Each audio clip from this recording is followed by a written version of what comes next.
시청자 여러분 안녕하십니까? 한 주간의 뉴스를 더 깊이 있게 분석하는 전주 MBC 더 체크 이몽진입니다. 먼저 이슈 체크에서는 전주 한옥마을에 외국 음식점이 허용됐다는데 우려되는 점은 무엇인지 짚어보고요. 김제 동물보호소 건립이 표류하면서 구조된 개들이 안락사 위기에 처했다는 뉴스, 그리고 이달부터 시행되는 불법 주정차 주민 신고제에 대해서 알아보겠습니다. 이슈 토론에서는 갈수록 심각해지는 기후 위기의 원인과 대응 방안 전문가들과 이야기 나눠보겠습니다. 먼저 한 주간의 이슈 살펴봅니다. 홍민호 변호사와 함께합니다. 안녕하십니까? 네, 안녕하십니까? 네, 그동안 전통 음식만 허용되어 왔던 전주 한옥마을에 일식과 양식 음식점 영업을 할 수 있게 됐다는군요. 정책 변화가 있었죠? 네, 전주시는 2011년부터 이 전통 문화 보호를 위해서 한옥마을 내에서는 외국 음식의 판매나 이 제조를 금지해 왔습니다. 그래서 전주 한옥마을 내에서는 전통 음식이나 한신육만 판매가 가능했는데요. 그런데 이번 전주시는 이제 12년 만에 이 전주 한옥마을 활성화를 위해 이렇게 음식점 허용 품목 제한을 해제하기로 결정했습니다. 그래서 앞으로는 이 전주 한옥마을을 찾는 관광객들이 미국 음식이나 일식, 중식 이렇게 좀 다양한 음식들을 좀 맛볼 수 있게 되었습니다. 네, 사실 한옥마을에 관광객들이 몰리면서 국적 불명의 음식이 좀 난무했던 게 걸로 이렇게 알려졌고요. 전주시는 한식 이외에 다른 음식점에 영업을 하지 못하도록 그동안 규제를 해왔지만은 이번에 이제 규제를 완화했습니다. 그 배경은 무엇입니까? 네, 그간 전주시의 이 지나친 제한으로 한옥마을의 상권이 침체되고 지역 경제 활성화에 도움이 되지 않는다라는 좀 지적이 많았습니다. 그래서 한옥마을의 이런 고유한 정체성을 훼손하지 않는 범위 내에서는 규제를 완화하고 관광객들에게도 또 다양한 먹거리 시설을 제공하는 것이 좋지 않냐라는 이러한 많은 조언이나 이런 지적들이 좀 있어서 이를 좀 반영한 것으로 보이고요. 하지만 이제 전주시는 여전히 이 패스트푸드나 제과 제빵, 프랜차이즈 커피숍 이런 것들에 대해서는 좀 이 허가를 내주지 않겠다 이런 입장입니다. 네, 외국 음식점 영업 허용뿐 아니라 이제 건축물의 층수 제한도 좀 완화했습니다. 태조로 은행로는 지상 2층까지, 한옥마을 전 지구에는 이제 지하층이 허용됐습니다. 지금까지 한옥마을에는 지상 1층의 건물만 들어설 수 있었습니다. 그런데 이번 지구 단위 계획 변경으로 인해서 한옥마을의 중심 거리라고 할 수 있는 이 태조로와 은행로 지구의 건축물 층수를 2층까지 확대 건축하는 것이 가능해지고요. 또 한옥마을 내 전 지구가 다 지하층을 이제 전면 허용하는 것으로 좀 바뀌었는데요. 이번 규제 완화로 한옥마을 내에 좀 다양한 상권들이 좀 들어설 수 있을 것이다. 이렇게 기대는 되고 있습니다. 하지만 지금도 주말이면 이 한옥마을에 이제 주차난이 심한데 이렇게 건물들이 더 커지고 지하층까지도 확대가 된다면 이런 주차난이 더욱 커지지 않을까 이런 우려도 있습니다. 네, 전주시는 이제 국제적 관광지로 발돋움하기 위한 정책 변화다. 이렇게 얘기하고 있습니다만 일부에서는 이제 한옥마을의 정체성이 좀 훼손되고 또 외지인 유입만 늘리는 거 아니냐 이렇게 주장을 하고 있습니다. 기대와 우려가 지금 엇갈리는 상황이지 않겠습니까? 네, 한옥마을 인근 상인들은 이 전체적인 규제 완화에 대해서는 대략적으로 찬성한다 이런 입장입니다. 하지만 좀 추가적인 보호책 마련이 시급하다라는 것인데요.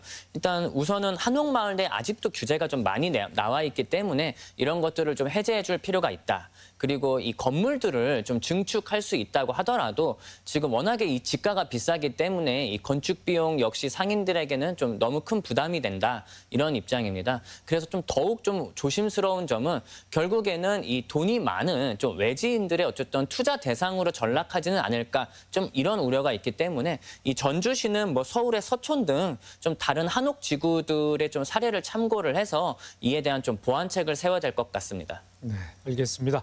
자, 다음 이슈로 넘어가 봅니다. 김제 동물보호소 건립이 표류하면서 도축장에서 구조된 70여 마리의 개들이 안락사 위기에 놓여 있다고 그러는데요. 자, 어찌된 일입니까? 네, 이번 이슈는 70여 마리의 개들이 안락사 위기에 좀 처해 있다는 좀 안타까운 소식입니다. 지난해 7월 동물 구호 단체인 어독스는 이 김제시 죽산면의 도축장에서 불법 도축 위기에 처해 있던 개 100여 마리를 좀 구조를 했습니다. 당시 김제시와 이 동물 구호 단체의 좀 협의 끝에 구조된 개들은 이제 김제시가 관리하도록 하되 이 어독스가 10개월간 보호를 하겠다, 보호를 위탁하는 것으로 좀 정리가 됐었는데요. 이 동물 보호 단체는 임시 보호 기간 동안 좀 새로운 보호 시설을 건립을 해서 이 개들이 좀 안락사를 당하지 않도록 하겠다, 이런 계획을 좀 갖고 있었습니다.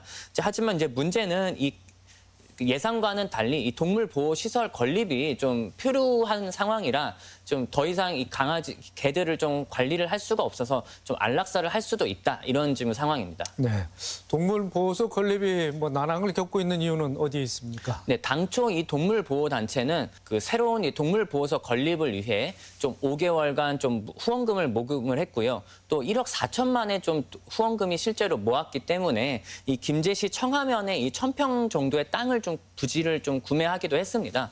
그런데 이 마을 주민들이 이 소음이나 냄새 등을 이유로 좀 반대를 해서 지금 아직까지 김제시에 이제 건축 허가를 받지 못하고 있는 상황이고요. 그래서 이 동물 보호 단체는 이 마을 주민들의 반대는 어떻게 보면 예정되어 있었던 것이고, 그래서 김제시에 좀 공청회 등을 좀 개최해 줄 것을 좀 여러 번 요청을 했는데도 이 김제시가 이를 거부하고 있다, 이런 식으로 좀 김제시의 좀 소극 행정을 좀 지적하기도 하고 있습니다. 네. 그런데 이제 구조된 개들이 대부분 이제 맹견에 해당하는 도사견들이어서 입양을 보내는데도 좀 어려움이 있다고 합니다. 그렇다면은 뭐 해외 입양이라든지 다른 보호소에서 이제 분산 이송시키는 뭐 이런 방안은 어떻게 강구되지 않았습니까? 네, 현행 동물보호법에 따르면 이 유기동물의 보호 기간은 10일입니다. 그래서 이 기간 안에 원칙적으로 주인을 찾지 못하면 보호 조치된 동물의 소유권은 이제 지자체로 귀속되고요. 10일이 지난 후에도 새 주인을 찾지 못한 동물들은 이 안락사의 대상이 됩니다. 그래서 빠른 시일 내에 뭐 국내 입양 또는 뭐 해외 입양이 되어야 되는데요. 이번에 구조된 그 개들의 경우에는 대부분 성견이거나 잡종견에 해당해서 좀 품종견을 입양하기를 선호하는 좀 국내 정서와는 좀 맞지 않는 때문에 이런 좀 입양에 어려움이 있고요. 이 해외 입양의 경우에는 이 동물들이 특별 수화물로 취급이 돼서 이 비행기료가 이제 엄청나게 비싸서 결국엔 좀 비용 문제가 발생할 수밖에 없습니다. 그래서 이 비용을 낮추려면 탑승객이 직접 동물과 함께 탑승을 해서 해외까지 이제 직접 이송을 할 수 있도록 해야 되는데, 이제 그러려면은 이 외국까지 방문을 할 수 있는 이런 이동 봉사자를 찾아야 되는 어려움이 있어서 해외 입양도 쉽지만은 않은 것 같습니다. 네. 완주군 사례도 좀 이와 비슷합니다. 불법 도축장에서 94마리의 개를 구조했는데요. 동물보호센터가 포화 상태이어서 역시나 인도적 처리, 즉 안락사 위기에 처했다고 하더군요. 네, 완주군의 이제 지금 상황을 살펴보면은 완주군은 2019년 이후 질병이나 부상을 제외하고서는 이 강아지나 이 뭐 개, 고양이들의 좀 안락사를 전혀 하고 있지 않았습니다. 그래서 완주군이 이제 자체적으로 보호하고 있는 이 동물들의 수가 120마리에 좀 달했고요. 그런데 최근 이 동물보호법에 관한 좀 규정이 바뀌어서 이 1인당 보호할 수 있는 동물의 숫자가 50마리에서 20마리로 대폭 감소됐습니다. 그래서 완주군으로서도 이 유기 동물들을 이제 보호하기 위해서는 인력이 좀 충원될 수밖에 없었고요. 그래서 좀 예산적인 좀 부담이 심각한 상황에서 한꺼번에 94마리의 이 개들을 좀 구조하다 보니 완주군으로서도 이 점을 어떻게 처리를 해야 될지 좀 난처한 상황이고요. 완주군은 좀 빠르고 좀 많은 입양을 하기 위해 이 개들의 좀 중성화를 지금 수술을 좀 시켜주고 뭐 사상충 예방 주사를 놓고 이런 식으로 좀 입양에 좀 용이하도록 좀 노력을 하고는 있는데요. 막 그럼에도 불구하고 이 입양이 좀 원활하지가 않으면 결국에는 안락사를 좀 선택할 수밖에 없지 않나, 뭐 이런 입장을 좀 갖고 있습니다. 네, 알겠습니다. 자, 오늘 마지막 이슈입니다. 자, 이달부터 인도 위에 불법 주정차된 차량에 대해서는 이제 과태료를 부과할 수 있게 됐습니다. 도로교통법이 개정된 사항 아니겠습니까? 네, 지난 8월 1일부터 인도 위의 불법 주정차 시에는 이 과태료가 부과되는 새로운 개정안이 시행되고 있습니다.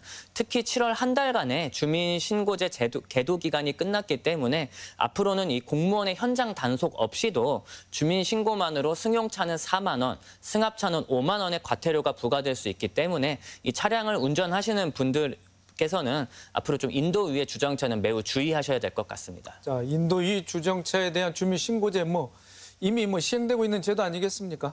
네, 기존에도 있었던 제도인 것은 맞습니다. 하지만 이번에는 이 주정차 절대 금지 구역에 인도가 포함이 된 것입니다. 그래서 과태료 규정이 좀 강화가 되었고요. 그 일반 주정차 금지 구역은 이 점심 시간에는 불법 주정차를 하더라도 단속을 좀 유예한다던가, 단속 시간이 정해져 있다든가, 주정차 위반 시간을 30분까지는 면제해준다던가 이런 어떻게 좀 약간 좀 예외 규정이 좀 있었는데요. 이렇게 절대 주정차 금지 구역으로 단속이 되면은 24시간 내내 어느 시간대에도 이 주정차 위반이 바로 단속이 될 수 있고요. 단 1분이라도 주정차를 한다면 그 자체로도 단속이 될 수 있다는 점에서 좀 분명 차이점은 있습니다. 네, 방금 말씀하신 것처럼 5대 주정차 절대 금지 구역 언급하셨는데, 자, 기존의 5대 금지 구역은 어느 구역으로 설정돼 있죠? 네, 도로교통법 제32조에는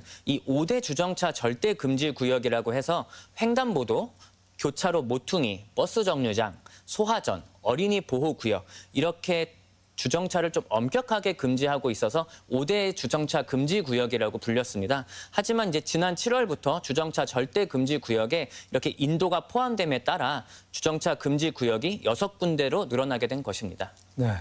자, 이달부터 인도 위에 불법 주정차를 하게 되면 이제 과태료가 부과되겠고요. 자, 제도의 취지는 어디에 있습니까?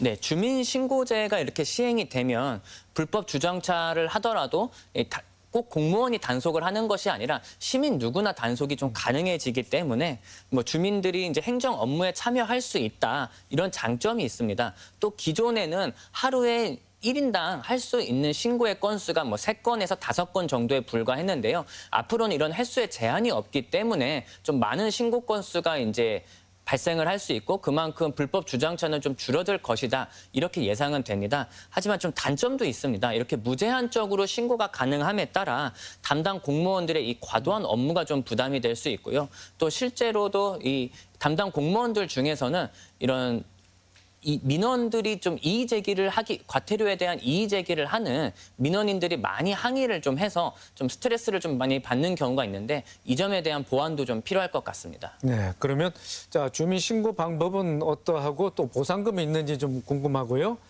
자, 이게 자칫 잘못하면 이제 신고자와 피신고자 간에 시시비비가 일어날 수도 있겠고, 자, 이의 제기를 할 수 있는 방법은 또 어디에 있는지 좀 설명을 해주시죠. 네, 먼저 불법 주정차를 신고하기 위해서는 안전신문고 앱에 사진을 좀 업로드를 하면 됩니다. 근데 이 불법 주차 사진은 동일한 위치에서 동일한 차량을 1분 간격으로 2장 이상 찍어야 과태료가 정상적으로 좀 부과될 수 있고요.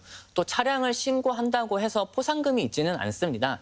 다만 안전신문고 앱을 통해 신고하면은 이 소정의 마일리지를 받을 수 있고요. 이 마일리지를 가지고 이제 지자체에서는 연말에 좀 소정의 기념품을 준다던가 어떤 좀 상품을 제공하는 식으로 좀 가능합니다.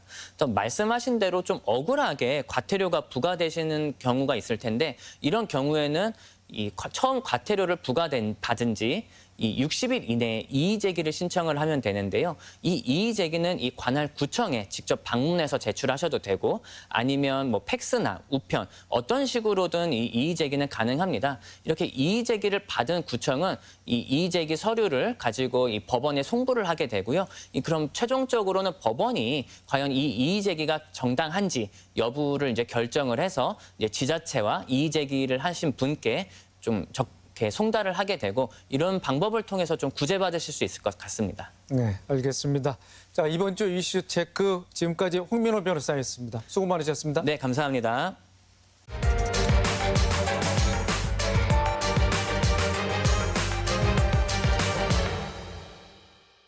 이슈 토론 시간입니다. 기록적인 폭염과 폭우가 우리나라는 물론 세계적으로 재난재해를 일으키고 있습니다.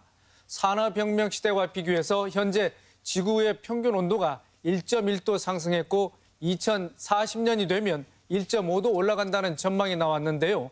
문제는 기상이변의 빈도가 더 잦아지고 강도도 세지고 있다는 것입니다. 눈앞에 닥친 기후위기 이야기 나눠보겠습니다. 토론에 참여할 세 분입니다. 오창환 전북대학교 지구환경과학과 교수, 전경식 전라북도 기후환경정책과장, 함태진 전주기상지청 기후서비스과 과장입니다. 자, 세 분 안녕하십니까? 네, 안녕하십니까. 네, 우리나라에서 최근 나타나고 있는 기상적 측면에서의 특징, 또 기상이변의 양상, 세 분은 연구 활동을 또 하고 계시고 정책을 또 집행하시면서 또 해당 전문 기관에 종사하시니까 하실 말씀이 많을 것 같습니다. 일단 좀 함태진 과장님 자, 의견부터 좀 듣고 본격적인 토론 들어가 보겠습니다. 네. 최근에 그 기후변화에 따른 기상 현상이 전 세계적으로 다양하게 나타나고 있습니다. 예를 들어서 2020년 대체로 서늘한 기후를 가지고 있는 영국의 여름철 기온이 40도가 관측되었고 올 4월에는 인도와 파키스탄 그리고 최근에 여러 지역에서 50도의 기온이 관측되고 있습니다. 이 현상은 우리나라도 예외는 아니어서 폭염, 식생 등에서 변화가 일어나고 있습니다. 2020년에는 가장 긴 장마가 있었고 올 봄에는 남부지방의 극심한 가뭄으로 고통이 있었습니다. 그리고 최근에 긴 장마 기간 동안 집중호우로 인해서 많은 사회 경제적 피해가 있고 있습니다. 앞으로 이런 극한의 기상현상의 발생이 점점 많아질 것이라고 예측을 하고 있습니다.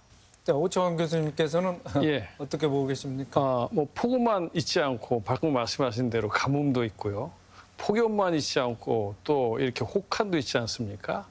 그러니까 기후 온난화라는 것은 지구가 단순히 따뜻해지는 게 아니라 지구의 기능 상실, 그러니까 인간을 포함한 생명체가 살 수 있게 만드는 기능을 상실시키는 것이죠. 예를 들면 지구가 다 똑같이 따뜻해지는 게 아니라 이 적도보다는 북극이 더 따뜻해지게 되니까 온도차가 줄어들지 않습니까? 그럼 전 세계의 바람과 해류가 약화되는 것이죠. 이렇게 약화됨으로써 우리가 이때까지 왔던 자연스러운 순환이 약해지니까 비가 많이 오는 것, 적게 오는 것 안 섞이고 덥고 추운 것 안 섞이니까 더 덥고 더 춥고 비가 더 많이 오고 비가 더 많이 오지 않는 현상이 일어나는 것. 즉 기후온난화는 우리가 살 수 있는 지구 환경을 파괴하고 있고 우리 인류에게 위기를 가져올 수 있는 굉장히 심각한 지구의 기능 상실이다. 이렇게 말씀드릴 수 있겠습니다. 네, 이어서 우리 정경식 과장님. 네. 우리나라 기상 상황을 보더라도 마찬가지인 것 같습니다. 여름철에는 폭염이라든지 폭우가 이제 계속되고 겨울철 같은 경우는 이상 고온, 이상 한파 등이 이제 증가하는 등의 기후 변화 양상 형태가 예측이 어려운 상황이라 말씀을 드릴 수 있겠습니다. 최근에 일례를 보면 이제 7월 30일에 서울 중부지방의 경우에는 하루에 폭염특보와 호우특보가 동시에 발령되는 그런 상황도 발생한 사례가 있습니다. 네. 자, 함 과장님. 요즘 같은 이런 기후 기상을 기상 이변 또는 이상 기후, 기후 변화, 또 기후 위기 이렇게 여러 가지 용어 또 단어들로 이렇게 표현을 하고 있습니다. 그렇다면 이상 기후는 어떤 상황 이것도 어떤 정도의 날씨가 포함되는지 좀 설명을 해 주시죠. 예, 기상이변, 이상기후, 기후변화 언뜻 보면 용어들이 비슷합니다. 정확히 말씀을 드리게 되면은 기후변화는 오랜 시간 동안 평균적으로 유지되어 왔던 기후의 특성이 사람 또는 자연적인 현상에 의해서 새로운 기후 패턴으로 넘어가는, 바뀌는 것을 말합니다. 기상이변과 이상기후는 기온이나 강수량 등 평상시의 그 기준을 크게 벗어난 드문 기상 현상을 이상기후, 기상이변이라고 말하고, 기후위기는 지구온난화처럼 지구의 평균 기온이 점진적으로 상승을 하면서 전 지구적 기후 시스템이 급격히 변하는 현상 또는 이러한 변화로 발생하는 위험들을 통틀어서 말하고 있습니다. 네. 자, 기후 위기가 그래도 좀 어떻게 좀 그 어감이 좀 가장 센 것 같습니다. 예. 오 교수님, 기후 위기의 원인 복합적이죠? 네, 복합적입니다. 근데 좀 간단히 얘기해 보자면 우리가 더 싸게, 더 많이 갖고 싶고요. 더 편안하게 살고 싶고 더 오래 살고 싶은 우리의 욕망이 그 원인이죠. 근데 이것이 이제 급격히 발전하는 과학기술하고 또 하나 같이 합쳐지면서 사실 우리들의 물리적인 삶을 많이 개선시키기도 하고 자본을 축적시키기도 했는데 지금은 욕망이 줄어들지 않고 너무나 빨리 더 늘어나고 있을 뿐 아니라 이런 과학기술이 방향성을 통제가 되지 않는 상태고 이런 것이 자본이랑 연결되면서 자본은 또 우리한테 과소비를 시키고자 하는 이런 돈을 벌기 위해서 이런 시스템이 바로 이런 기후온난화를 심각하게 만들고 있는데 이 시스템은 이것을 고치기보다는 더욱더 확대하는 방향으로 가고 있다는 겁니다. 그래서 지금 사실 우리가 살고 있는 모든 것, 뭐 자동차를 타거나 비행기를 타거나 뭐 집안에서 에어컨을 틀거나 히터를 틀거나 뭐 먹는 것을 구입하거나 뭐 물건을 구입하거나 뭐 하다못해 핸드폰을 쓰거나 은행을 쓰거나 이 모든 것이 다 에너지를 쓰니까 그 에너지의 양이 엄청나게 필요량이 증가하고 있고 이걸로 인해서 엄청난 온실가스를 방출하고 있기 때문에 이런 기후위기가 오지 않을 수 없다는 것이죠. 그래서 우리가 이런 기후위기를 만드는 원인은 바로 우리 생활 모두다. 따라서 좀 좋게 얘기하면 우리가 할 수 있는 일은 많다. 그런데 이런 것들에 대해서 우리가 좀 더 심각하게 생각하지 않으면 굉장히 그 위기는 빨리 올 수도 있다 하는 그런 말씀을 드릴 수 있습니다. 네. 오 교수님께서 좀 개괄적으로 이렇게 말씀을 해주셨고요. 네. 또 그다음에 또 미시적으로는 또 점점 토론을 해 나가면서 알아보도록 하겠습니다. 함 과장님, 기후 위기 현황 자료에 보면은 지구의 현재 기온이 1880년대 뭐 산업화 시대에 비하면은 그러니까 140년 정도 좀 지나고 나서는 1.1도 내지 1.2도가 지금 상승한 걸로 돼 있습니다. 그런데 우리가 뭐 그동안 뭐 라니냐 현상도 겪었고 엘니뇨도 많이 겪었습니다. 라니냐 현상하면 뭐 기온이 좀 떨어진다고 그러는데 어떻게 해서 요새는 그 엘니뇨 영향만 받아서인지 이렇게 기온이 이렇게 상승하고 있는지 거기에 덧붙여서 엘니뇨 현상, 라니뇨 현상 좀 설명을 좀 부탁드리겠습니다. 일반인들은 엘니뇨와 라니냐가 기상현상으로 알고 있습니다. 하지만 엘니뇨와 라니냐는 자연현상입니다. 네. 그 라니냐는 서태평양의 따뜻한 해수가 동쪽으로 이동하는 그리고 엘니뇨는 동태평양의 따뜻한 해수가 서쪽으로 이동하는 그런 현상입니다. 엘니뇨와 라니냐는 평균적으로 2년에서 7년을 주기로 반복돼서 나타내지는데 보통 9에서 12개월 동안 지속이 됩니다. 그리고 최근 2020년부터 23년 올해 3월까지 트리플 딥 라니냐라고 해서 3년 동안 라니냐 기간이 끝나고 현재는 중간 상태에 있으나 동태평양 연안의 해수 온도가 급격히 상승을 하고 있는 관측이 되고 있습니다. 라니냐는 중동태평양의 해수면 온도가 평상시보다 낮아지고 무역풍이 평소보다 강해지는 현상으로 말씀하신 대로 일반적으로 라니냐가 발생하는 시기에는 북반구에서 대체로 평상시보다 기온이 낮아지는 경향을 보이고 있는 것이 특징인데 최근 유럽연합이 발표한 자료에 따르면 2022년은 역대 5위로 뜨거운 해였습니다.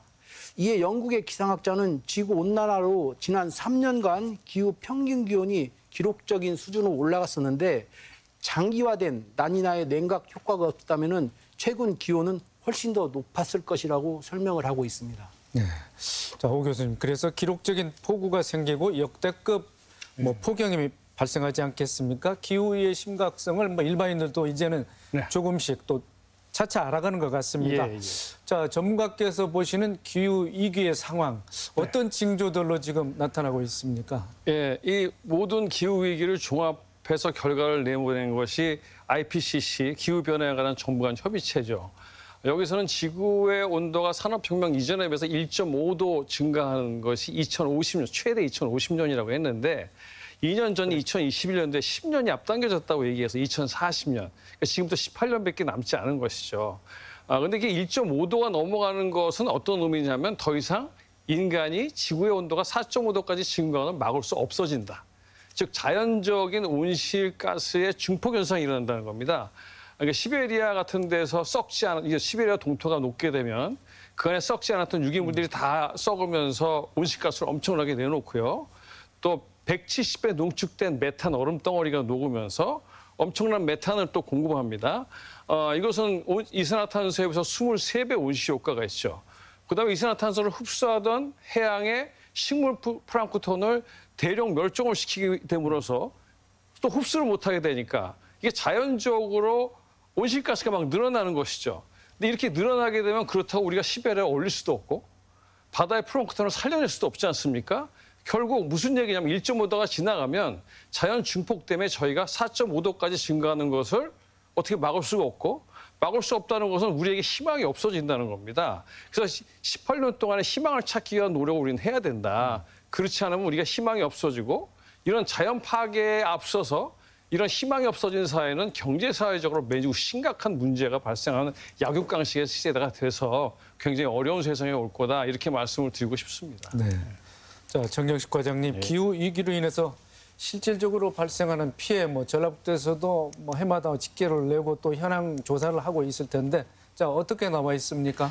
네, 우리 도민들이 뭐 몸소 체험하고 계시지만 이제 우리 도의 경우에 있어서도 작년 이제 가을부터 올 봄까지는 이제 심각한 가뭄으로 인해서 우리 그 정읍에 식수를 공급하는 옥정호 같은 경우는 이제 저수율이 17%까지 떨어진 경우가 있었습니다. 근데 한 반면에 올 여름에는 또 이제 폭우, 이제 극한 기후로 인해 가지고 익산이라든지 김제, 뭐 부안, 고창 지역에는 또 수해가 발생하는 그런 또 재난이 있었고요. 앞으로 이런 피해가 반복되지 않을까 우려되는 상황입니다. 아울러서 이제 폭염이라든지 열대가 일상화되면서 온열 질환자가 지금 예년에 비해서 많이 발생하고 있는데 지금 현재만 보더라도 우리 도 같은 경우에 91명이 발생을 했고 안타깝게도 세 분이 이제 온열 환자로 돌아가시는 그런 좀 불행한 일이 또 있었습니다. 또한 뭐 농작물의 경우에 있어서도 생육 불량이라든지 해서 이제 생산량이 이제 감소하게 되고 가축 같은 경우에는 폭염으로 인해서 지금 한 2만 7천여 마리가 폐사하는 그런 상황도 겪고 있습니다. 또한 이제 뭐 산불이라든지 산사태, 뭐 생물 다양성 감소에 따른 또 생태계 파괴, 이런 다양한 분야에서의 이제 인명 피해라든지 재산상 피해가 발생하고 있습니다. 네. 과장님께서 말씀하신 그런 통계 수치는 이제 올해 집계된 네, 통계죠? 지금 현재 발표된 숫자입니다. 네. 그런데 이제 우리가 코로나19 뭐 그때를 통해서 이제 경험했듯이 지구 온난화가 심각해지면은 우리가 겪어보지 못한 뭐 또 다른 질병이 뭐 창궐하지 않을까 그런 우려도 높은데 이에 대해서 뭐 도 차원에서 뭐 대책도 강구하고 있겠죠? 네, 뭐 이제 단적 짓기는 어렵지만은 이제 기후 변화로 인해서 뭐 식물이라든지 동물의 분포 그리고 이제 생태계가 변하게 되면은 또 뭐 새로운 바이러스가 이제 등장하고 이것 확산으로 인해 가지고 또 뭐 새로운 질병이 이제 창궐할 우려도 있습니다. 이에 대해서는 이제 뭐 과학계라든지 해서 이제 과학적이고 지속적인 모니터링과 이제 연구가 지속적으로 좀 진행이 돼야 될 것 같고요. 특히 이제 뭐 과학자들 사이에서 기후 변화로 인해 가지고 지구가 뜨거워지게 되면 지금 현재 시베리아의 영구 동토층이 해빙되게 되면은 그동안에 봉인돼 있던 이제 고대 바이러스균이 새로운 질병이 창궐할 수 있다는 그 경고도 하고 있습니다. 네, 알겠습니다. 자, 오 교수님. 자, 일전에 저 유엔 사무총장이 뭐 이제는 이제 끓는 시대다. 네. 종전까지는 뭐 온난화 시대였는데 이렇게 뭐 경고를 하지 않았습니까? 예. 폭염, 폭우, 장마, 또 가뭄 이 같은 기후 재난 뭐 일상화 됐다고 봐야 되겠지요? 뭐 일상화라는 표현보다는 네. 이제 시작이다. 네. 지금 이제 지구온도 1도 상승했는데 이 정도잖아요. 4.5도가 상승했을 때 폭염과 폭우를 한번 생각해 보세요. 지금 IPCC 보고서에 따르면 4.5도가 올라가면 지금 10년에 한 번 오는 폭염이 매년 오는데 그 온도차가 그 강도가 지금보다 5배나 3배 정도 강합니다. 즉 사람이 살 수 없을 정도, 노약자들은 살아남을 수 없을 정도의 폭염이죠. 근데 폭염만 있는 게 아니죠. 그러니까 우리가 어떻게 감당할 수 없는 자연재해가 엄청나게 자주 일어나기 때문에 사실 우리가 살 수 있을지 얼마나 살아남을지 모르는 정도까지 가게 된다는 겁니다. 그래서 지금 뭐 우리가 폭우나 폭염은 그때 가면 사실은 폭우나 폭염에 들어가지도 않을 것이다. 그래서 사실 우리가 우리 후손들에게 너무나 힘든 미래를 우리가 주는 것이죠. 그래서 여기서 우리는 반성을 해야 되는데 다행히도 재생에너지 시스템으로 과감하게 전환을 한다든가, 그다음에 지속 가능한 시스템, 지속 가능한 삶을 우리가 받아들이고 그것을 이 사회 체계화한다면 우리에게도 희망이 있다고 합니다. 따라서 우리에게 희망이 없는 건 아닌데 저희가 선택을 안 하는 거죠. 화석연료 시스템에서 벗어나는 것이 왠지 불편하니까 재생에너지 시스템으로 안 가겠다고 버티고 있고, 또 지속 가능한 삶이 사실 자기한테도 편한데도 불구하고 하던 것을 바꿀 수 없다는 것 때문에 이 지속 가능한 시스템보다는 이렇게 환경을 파괴하는 시스템으로 가다 보니까, 그래서 우리는 이제 올바른 선택을 해야 된다. 얼마나 위험한지를 알고 좀 올바른 선택을 해야 될 때가 아닌가 그렇게 생각을 합니다. 네, 알겠습니다. 자, 함태진 과장님, 뭐 예보 업무도 하시고 뭐 기상 관측도 뭐 수십 년 동안 뭐 또 직장에서 하셨을 텐데, 자, 올해는 또 극한호우라는 또 그런 용어를 뭐 날씨 예보에 많이 좀 듣게 됐습니다. 또 대기의 강, 하늘에 뭐 이제 또 공중에 강이 뭐 설정되어 있다 이런 표현도 나오는데, 자, 이런 좀 새삼스러운 용어, 자, 어떤 의미를 갖는지 좀 말씀을 해주시죠. 네. 근래 새로운 대기의 강이라는 기상 용어가 등장을 하였습니다. 대기의 강은 많은 양의 수증기를 포함한 공기가 대규모로 지구의 상공을 이동하는 현상을 말하며, 너비가 수키로, 길이는 수백 킬로에 이르면서 많은 양의 수증기를 이동시킨다. 이런 연구 결과가 밝혀져 있습니다. 그래서 대기의 강이 포함한 수증기의 양은 어마어마해서 아마존 강이 품고 있는 수량보다도 더 많다고 이렇게 연구 결과도 있습니다. 그리고 말씀하신 극한호우라는 용어는 기상 용어는 없습니다. 그래서 대신 강한 호우 또는 매우 강한 비 등으로 순화하여 사용하는 것이 올바른 표현법이라고 말씀드리겠습니다. 네, 알겠습니다. 자, 정경식 과장님, 전 세계 각국들이 이제 기후 위기의 뭐 심각성을 알고 또 이에 뭐 대처하고 있는데, 뭐 우리 정부나 또 전라북도 차원의 위기 대응책 어떤 것들이 있는지 좀 말씀을 해주시죠. 네, 기후 위기와 관련해서는 크게 적응 및 이제 대응 대책으로 구분해서 추진을 하고 있습니다. 먼저 이제 기후 위기 적응은 이미 변화하고 있는 기후 변화의 피해를 최소화하는 데 중점을 두고 추진하고 있습니다. 이를 위해서 이제 국가라든지 우리 도에서도 기후 위기에 따른 피해 최소화 대책을 수립 추진하고 있고, 또 우리 도 같은 경우에는 이제 하천 정비라든지 농작물 뭐 병해충 방제 및 뭐 감염병 사전 예방 체계 구축 등 물관리, 농산업, 건강, 국토, 생태계 등 다양한 분야에서 발생할 수 있는 피해를 예방하기 위한 사업들을 추진을 하고 있습니다. 다음으로는 이제 기후위기 대응을 위해서 전 지구적인 2050 탄소 중립 실현이 이제 필수 요소라 말씀드릴 수 있겠습니다. 이에 따라서 우리 도 같은 경우에는 이제 2030년까지 2018년 대비 온실가스 40% 감축 목표와 더불어 가지고 2050년 탄소 중립 실현을 위해서 지금 새만금 재생에너지 발전단지 조성이라든지 친환경 뭐 자동차 보급 등 온실가스 정책을 수립해서 추진하고 있다는 말씀을 드립니다. 네. 탄소 중립 말씀하셨으니까 오 교수님, 기후 변화의 주범으로 꼽히는 게 온실가스이지 않겠습니까? 자, 각국마다 이제 감축 방안을 내놓고 있고, 우리도 이제 여기 좀 그래도 좀 여기 쫓아가는 그런 형국인데, 자, 이런 방안이 일시적이거나 단기적이지는 않고 획기적으로 좀 그런 방안이 나와야 될 것 같은데, 자, 선진 사례는 어떻습니까? 그러니까 먼저 제가 말씀드리기 전에 이 온실가스 감축은 경제 발전도 가져올 수 있다. 사회의 안정도 가져올 수 있다. 우리가 편안해질 수 있다. 이런 생각을 가지고 좀 들어주셨으면 좋겠습니다. 네. 지금 현재 이런 아까도 말씀드렸던 화석 연료 시스템과 과소비가 주 원인이라고 볼 수 있는데요. 이런 재생에너지로 과감하게 전환하게 되면 화석 연료보다 더 많은 직장이 생긴다고 합니다. 그다음에 지금 재생에너지의 가격은 10년간 90%가 떨어졌기 때문에 훨씬 싼 가격으로, 그다음에 외국에서 화석 연료 수입 걱정하지 않고 굉장히 지역의 에너지 자립을 가져올 수도 있으면서 많은 직장을 만들어낼 수도 있죠.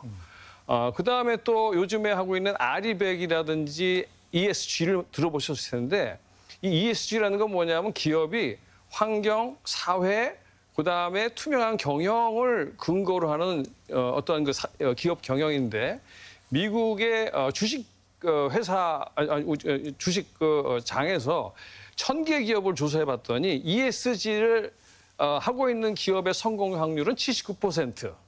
안 하는 기업의 성공 확률은 49%. 전 세계적으로 ESG 펀드가 막 늘어나고 있는 거예요. 그래서 이게 기후 대응을 하면 할수록 기업도 잘 되고 펀드도 많이 가져올 수 있다. 그다음에 이제 많은 기업들이 이제 기업들도 뭐 세상이 망하면 기업들도 망하는 거 아니겠습니까? 그러니까 재생에너지를 시작했다는 RE100을 선언했고 2050년까지 100%를 하겠다고 하는데 이것은 국내 국에 계속 늘어나고 있고 앞으로 이러한 그 재생에너지를 하지 않으면 기업을 할 수도 없는 상황이 되는 것이죠.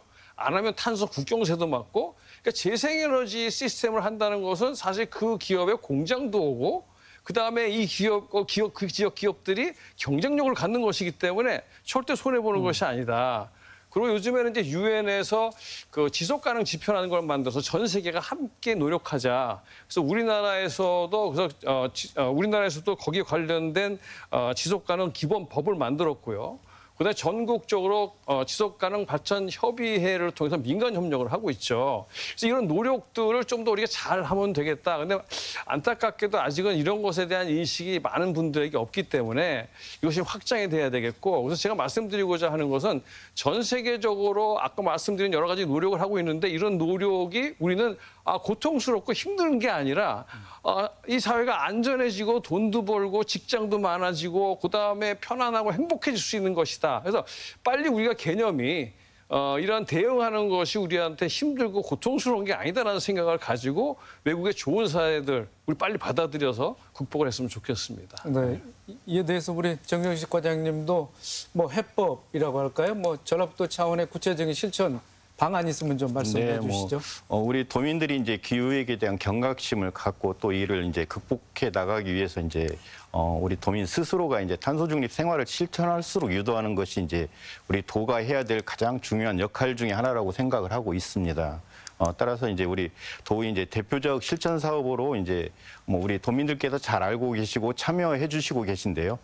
가정이나 뭐 상업 시설에서 이제 전기라든지 수도, 가스 등 같은 에너지를 전략하고 그 전략 실적에 따라 인센티브로 부여받는 이제 탄소 중립 포인트제라든지 아니면 우리가 매일 이용하는 이제 자동차 같은 경우에 이제 주행 거리를 감축하고 감축 실적에 따라서 또 이제 인센티브를 부여받는 자동차 탄소 중립 포인트제도 이제 함께 운영하고 있고요. 이외에도 뭐 일회용컵 사용을 억제하기 위해서 전주 갱리단길이라든지 전북대, 원대, 뭐 남원, 뭐 시청로에서 이제 일회용컵 없는 거리 조성, 뭐 아울러서 이제 신문이라든지 방송 매체, SNS, 뭐 홈페이지들을 위한 홍보 활동도 병행을 하고 있고요. 뭐 저희가 내년도에는 이제 시군 대표 축제를 일회용기 없는 축제로 육성하고자 지금 계획을 하고 있다는 말씀도 아울러 드립니다. 네. 자, 함태진 과장님. 기후 변화에 관한 뭐 정부 간 협의체가 있지 않겠습니까? 여기에서 발표한 자료를 보면 이제 우리 오 교수님께서도 여러 번 말씀하셨습니다만은 지구의 평균 온도가 1880년대 산업화 시대에 비해서 2040년도에는 1.5도가 증가한다고 했습니다. 무엇보다도 우리 경제 활동에 큰 영향을 미치는 이 산업 분야에 이 분야에 엄청난 그런 악영향을 끼친다고 하는데, 자, 어떤 상황이 초래될까요?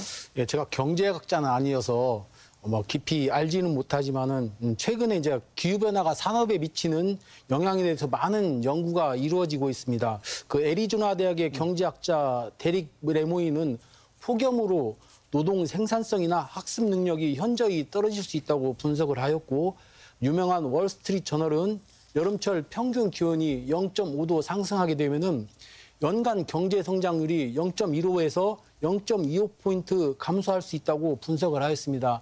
교수님께서 뭐 기후와 경제에 대해서 많이 말씀을 해주셨습니다. 즉 극한의 기후는 기업의 생산성을 떨어뜨리고 공급에 차질을 줄 수 있습니다. 그래서 물가 상승의 압박을 더 키울 수 있고 결국은 이는 총 생산성의 손실로 이어지면서 그에 따라서 발생하는 기후 리스크는 매우 크고 막대할 것이라고 전망을 예측들을 하고 있습니다. 네. 자, 정 과장님, 이상 기후에 이제 빈도수가 잦아지고 뭐 강도도 좀 세집니다. 기후 환경 정책 현재로서는 좀 역부족이라고 보고요. 기후 환경 정책에 뭐 새로운 뭐 패러다임을 다시 짜야 할 것 같은데 그 방향성은 어떠한 걸로 지금 나와 있습니까? 네, 뭐 기후환경 정책을 단순한 환경 규제가 아니라 뭐 이제 생존의 문제로 좀 받아들이는 인식의 전환이 필요하다고 보겠습니다. 그래서 우선 뭐 기후환경 문제가 이제 환경 문제가 아니고 이제 시급히 해결해야 할 당면 과제이고, 그다음에 기후환경 정책이 다른 정책보다 우선시되는 뭐 주요한 정책이 되어야 된다고 그렇게 생각을 하고 있습니다. 자, 한 과장님, 뭐 날씨 예보 항상 보면은 뭐 캐스터들이 뭐 역대급이다, 또는 이제 뭐 그쪽 기상청 근무하시는 분도 이렇게 표현을 이렇게 하시는데, 자, 이대로 계속 뭐 폭우나 폭염이 심해진다고 해야 될 것 같습니다. 이런 패턴이 뭐 고착화되는 그런 양상입니까? 어떻게 좀 보고 계십니까? 최근 이제 역대급이라는 용어가 자주 등장하고 있습니다. 즉 기후변화로 인해서 과거에 우리가 겪어보지 못했던 그런 이상 현상들이 자주 발생한다는 것인데요. 이러한 현상은 앞으로도 더 자주 발생하여서 점점 우리의 일상이 되어간다는 그런 의미이기도 하겠습니다.